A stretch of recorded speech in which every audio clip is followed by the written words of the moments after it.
It began with a whisper in the archives, a curious detail that refused to stay buried. Tom Bower, the investigative author who never shies away from royal storms, stumbled upon what he called one of the strangest inconsistencies in modern royal records. It wasn't about scandal or scandalous behavior this time. It was about something far more subtle: age. The simple number that defines every timeline, every biography, every press release. And yet, in Meghan Markle's case, even that number didn't quite add up. Somewhere between Hollywood's lights and the palace gates, the years began to blur. For years, the world had been introduced to a version of Meghan that fit perfectly into a fairy tale mold. A bright, ambitious actress who found love with a prince. But when Thomas Markle, her estranged father, began to recall his daughter's early life, his memories didn't match the palace-approved version. His recollections weren't gossip. They were precise, deliberate, and tinged with the sadness of a man trying to correct a public story that had taken on a life of its own. He remembered birthdays, school years, old photographs on fridges. But the dates attached to those moments didn't line up with what the world had been told. When Thomas Markle spoke, he didn't sound like an angry tabloid figure. He sounded like someone sitting across a table, recounting facts that everyone else seemed to have forgotten. She wasn't that young when it all began, he once hinted, his words quiet but cutting. It was a statement that turned what seemed like harmless curiosity into an uncomfortable mystery. Because if the dates were wrong, even by a few years, then the foundation of Meghan's public story wasn't as solid as it appeared. That's where Tom Bower began digging. Through interviews, through archived magazines, through records so old they still carried the scent of ink. And then, somewhere deep in a 1997 issue of 17 magazine, the first concrete crack appeared. There it was, a printed list featuring a young Meghan Markle, listed as 21 years old. Nothing remarkable at first glance. Until you realize that if she were truly born in August 1981, as her official biography states, she would have been only 15 in 1997. 6 years gone, vanished like they'd been erased. 6 years might not seem like much, but in the world of fame, youth, and image, 6 years can be the difference between being a rising star and being quietly replaced. Tom Bower didn't claim this was proof of deception. What he did say, though, was chilling. That the timeline presented to the world seemed carefully curated, maybe even rewritten to fit a certain narrative. It wasn't a rumor whispered in dark corners. It was printed evidence, archived and preserved decades before the royal wedding ever happened. Think about that. A national magazine, published in the late 90s, stating that Meghan Markle was 21. If that number were accurate, she would have been born around 1975 or 1976, not 1981. That would place her closer to 50 today, not mid-40s. Suddenly, the milestones shift. The graduation dates, the early auditions, the stories of struggling as a young actress, all of them fall out of sync. A simple change of digits, but it transforms the arc of her entire journey. For Thomas Markle, that realization wasn't an attack. It was a confirmation of something he'd quietly suspected. The daughter he remembered raising in the late 70s and early 80s couldn't possibly fit into the version the palace introduced to the world. He spoke of her theater days, her time working behind cameras at the TV studio where he once handled lighting. Every memory was specific. Every date pointed to a woman slightly older than the one described in glossy magazines and royal biographies. It's easy to dismiss a rumor. It's much harder to ignore documentation. The 17 record isn't hearsay. It's ink on a printed page, archived in libraries, sitting on dusty shelves across the country. Anyone can flip it open and see the same number staring back. And that's what makes this so strange. Because if that single number is true, the palace's version of Meghan Markle's age isn't just off. It's completely rewritten. That's when questions began to multiply. Who changed it? When did the adjustment happen? Was it Hollywood's doing? A publicist's attempt to make a rising actress appear younger? Or did the revision come later, when royal life demanded a certain narrative symmetry? A prince and his bride, both in their 30s, stepping into modern monarchy as equals? Whatever the reason, one truth remains. Numbers don't change themselves. Someone, somewhere, redrew that line. Tom Bower calls it the pencil rewrite, the quiet adjustment that's easy to miss unless you tilt the page toward the light. The official documents, the palace bios, the press materials, all written in ink, firm and permanent. But that 17 entry? That's the pencil mark that lingers faintly underneath, still visible if you know where to look. And once that mark appears, you start seeing others. A photo dated incorrectly, a graduation year that shifts depending on the source, a film credit that doesn't align with the supposed timeline of her 20s. Piece by piece, the puzzle forms a silhouette that feels familiar, but not quite right. But perhaps the most striking element of all wasn't found in archives. It was in silence. Meghan Markle has never publicly addressed the magazine listing, neither has the palace. Neither correction nor clarification, just quiet, like the kind of quiet that says, let it fade on its own. But in the age of the internet, nothing fades. Everything resurfaces eventually, and every resurfacing demands new answers. By the time Tom Bower traced the discrepancies through multiple documents, the theory had grown beyond a curiosity. It became a question of perception versus reality. The question wasn't just, how old is she? It was, why does this even matter? But in the royal world, where every image is carefully constructed, even a single misplaced year can ripple through everything else.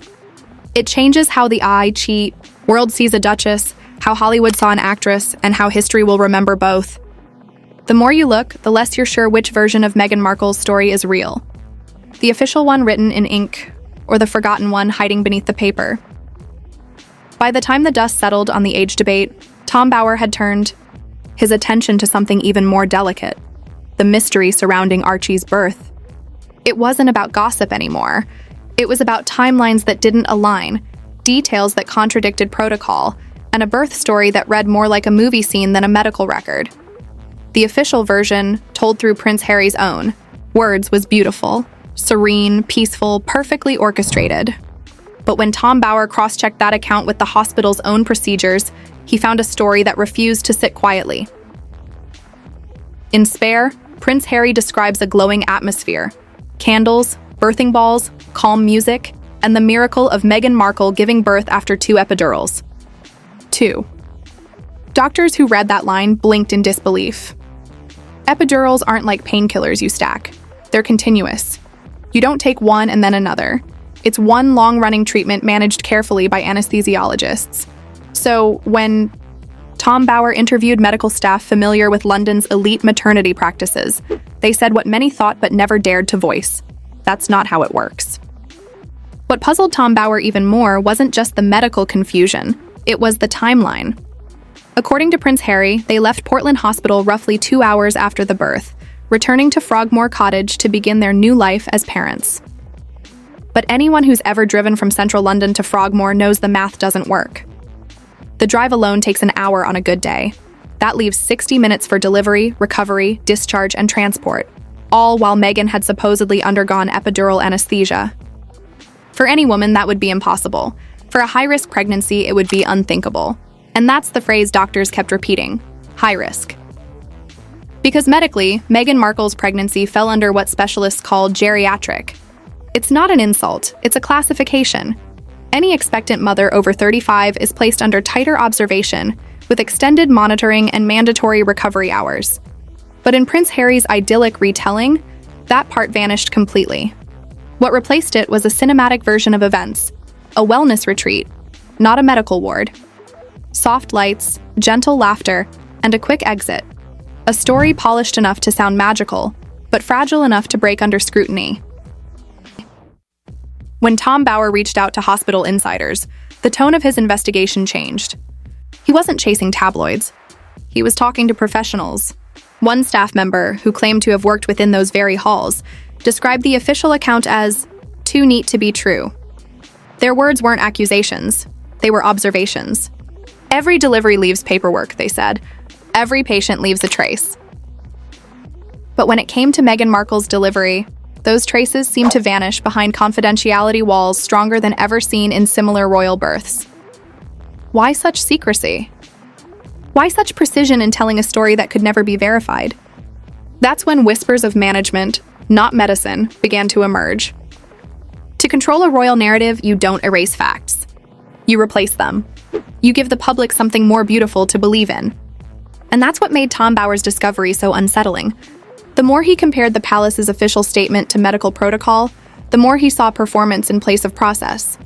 For anyone who's ever experienced childbirth, the inconsistencies were glaring. You don't simply walk out of a private hospital after major anesthesia. You don't receive 2 epidurals and then stroll into a waiting car. Recovery takes hours, often overnight observation. And yet the Sussex version had Meghan Markle home, glowing, and camera ready before the ink on the birth certificate was even dry. The question then became, why tell it this way? Because image in the royal world is everything.